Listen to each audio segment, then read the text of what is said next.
अस्सलाम वालेकुम, this is ODA fast start from defence outpost. तो कल जैसे कि हमने इस टॉपिक के ऊपर वीडियो बनाई थी कि पाकिस्तान के जो आर्मी चीफ हैं फील्ड मार्शल आसिम मुनीर, वो इस टाइम के ऊपर चाइना के एक बहुत ही ज़्यादा इंपॉर्टेंट विजिट के ऊपर हैं और इस विजिट के दौरान स्ट्रेटेजिक लेवल के ऊपर चाइना के साथ बहुत ज़्यादा इंपॉर्टेंट मीटिंग्स को होल्ड किया गया और साथ ही साथ वेपन्स और डिफेंस प्रोक्योरमेंट से रिलेटेड भी यहाँ पर कुछ इंपॉर्टेंट डिसीजंस और डील्स को फाइनलाइज किया जाएगा। इस टॉपिक के ऊपर हम लोगों ने कल डिटेल में बात की थी और किस तरह से हमने ये भी समझा था कि एयर डिफेंस के सेक्टर में यहाँ पर इंपॉर्टेंट डेवलपमेंट्स हो सकती हैं, कौन कौन से सिस्टम्स पाकिस्तान की नज़र में है कि उनको अक्वायर किया जा सकता है, उनसे रिलेटेड डिस्कशन हुई है। तो ये सारी चीज़ें हमने डिटेल में कल की वीडियो में डिस्कस की हैं। लेकिन आज सोशल मीडिया के ऊपर कुछ डिफरेंट रिपोर्ट्स ऐसी आ रही हैं जिनमें इस चीज़ को मेंशन किया जा रहा है कि पाकिस्तान चाइना के DF-17 हाइपरसोनिक मिसाइल को परचेज करने वाला है और इस पर्टिकुलर परचेज से रिलेटेड भी चीफ ऑफ आर्मी स्टाफ के चाइना के विजिट के दौरान इंपॉर्टेंट डिस्कशन होल्ड की गई। तो ऐसे में ये एक काफ़ी ज़्यादा इंपॉर्टेंट और इंटरेस्टिंग टॉपिक बन जाता है और आज की इस वीडियो में हम लोग बेसिकली इसी टॉपिक को कवर करने की कोशिश करेंगे। लेकिन उससे पहले चैनल को सब्सक्राइब नहीं किया हुआ तो please make sure to like this video and do subscribe to the channel. अब DF-17 हाइपरसोनिक मिसाइल से रिलेटेड पाकिस्तान के डिफेंस सर्कल्स में जो बात चल रही है ये कोई नई बात नहीं है। ये बहुत शुरू से इसके ऊपर डिस्कशन की जा रही है कि पाकिस्तान की बहुत पहले से नजर है इस पर्टिकुलर मिसाइल के ऊपर और अनकरीब इसे चाइना से अक्वायर भी किया जा सकता है। तो स्पेकुलेशन जो है वो अपनी जगह पर मौजूद है और काफी टाइम पहले से ये चीज स्पेकुलेट की जा रही है। DF-17 मिसाइल की बात करें तो बेसिकली DF-17 जो नाम है ये एक बैलिस्टिक मिसाइल का नाम है। इसके ऊपर चाइना की तरफ से एक हाइपरसोनिक ग्लाइड व्हीकल को डेवलप करके उसके ऊपर लगाया गया है, जिसकी वजह से ये एक प्रॉपर हाइपरसोनिक मिसाइल बन गया है। एंड इसके बारे में ये चीज समझना बहुत ही ज्यादा इंपॉर्टेंट है कि ये पर्टिकुलर मिसाइल जो है ये एक प्रॉपर हाइपरसोनिक मिसाइल है, कोई बैलिस्टिक मिसाइल नहीं है जो कि अपने टर्मिनल फेज के अंदर सिर्फ हाइपरसोनिक स्पीड्स को अचीव करता है, बल्कि ये थ्रू आउट द फ्लाइट जो है वो हाइपरसोनिक स्पीड्स को मेंटेन करता है। नॉर्मल ग्लाइड स्पीड इसकी जो है वो मार्क 6 की है और जो मैक्सिमम स्पीड है, जिस स्पीड तक ये अपने आप को मैक्सिमम पुश कर सकता है, वो मार्क 10 की है। मींस के मिनिमम मार्क 6 है और मैक्सिमम मार्क 10 है, तो दोनों कॉन्टेक्स्ट में ये परफेक्टली हाइपरसोनिक स्पीड्स को अचीव कर पाता है। इसी वजह से ये एक डेडिकेटेड हाइपरसोनिक मिसाइल है, बिकॉज अलहदा से हाइपरसोनिक ग्लाइड व्हीकल मौजूद है, ऊपर इसके साथ स्क्रैमजेट इंजन को इंटीग्रेट किया हुआ है, तो ये एक प्रॉपर हाइपरसोनिक ग्लाइड व्हीकल है या फिर हाइपरसोनिक मिसाइल है। कंपेयर अगर हम इसे तुर्की के टाइफून ब्लॉक 4 हाइपरसोनिक मिसाइल से कहें, जिसे तुर्की ने रिसेंटली अनवील किया है और इसके ऊपर हम लोगों ने डिस्कशन भी की है और इससे तुर्की की तरफ से क्लेम किया जाता है कि ये टर्मिनल फेज में हाइपरसोनिक स्पीड्स को अचीव कर सकता है। तो अगर उस बैलिस्टिक मिसाइल से कंपेयर करें तो DF-17 हाइपरसोनिक मिसाइल को यहाँ पर ये एडवांटेज हासिल है, थ्रू आउट द फ्लाइट ये हाइपरसोनिक स्पीड्स को अचीव कर सकता है। तो इसका पाथ जो है वो काफी ज्यादा अनप्रिडिक्टेबल है, शार्प टर्न्स ले सकता है, शार्पली मनूवर कर सकता है। इसी वजह से इसके ऊपर किसी भी मॉडर्न एयर डिफेंस सिस्टम को लॉक ऑन अचीव करना बहुत ही ज्यादा डिफिकल्ट हो जाता है और यही इन हाइपरसोनिक मिसाइल्स का सबसे बड़ा एडवांटेज है। जो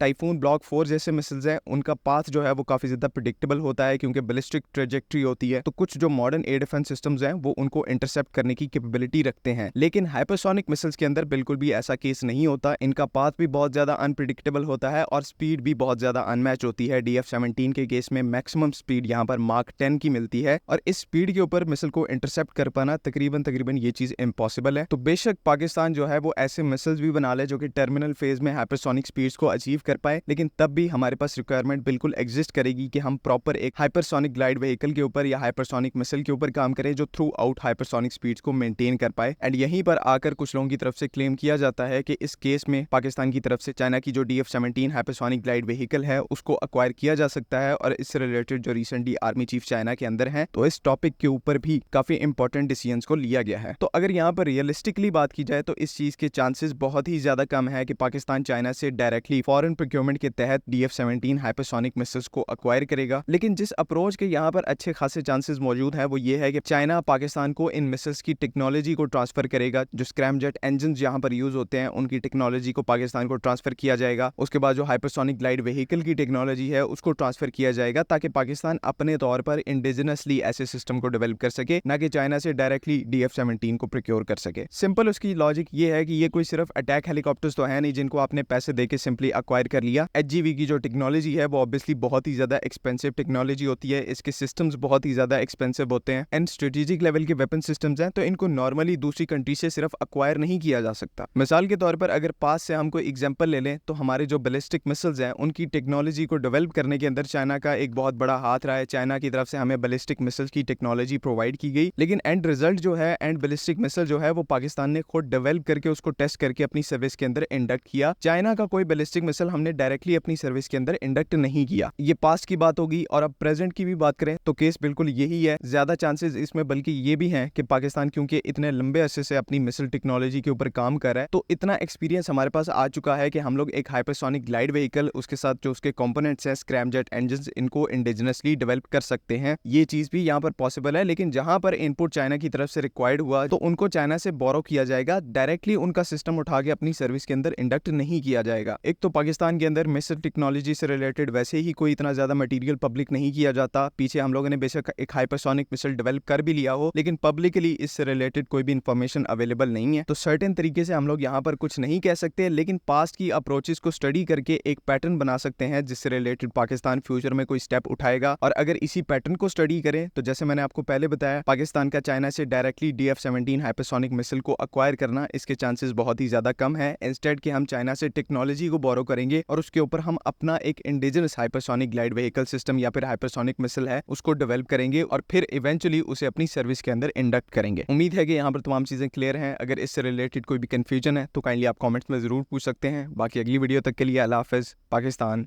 जिंदाबाद।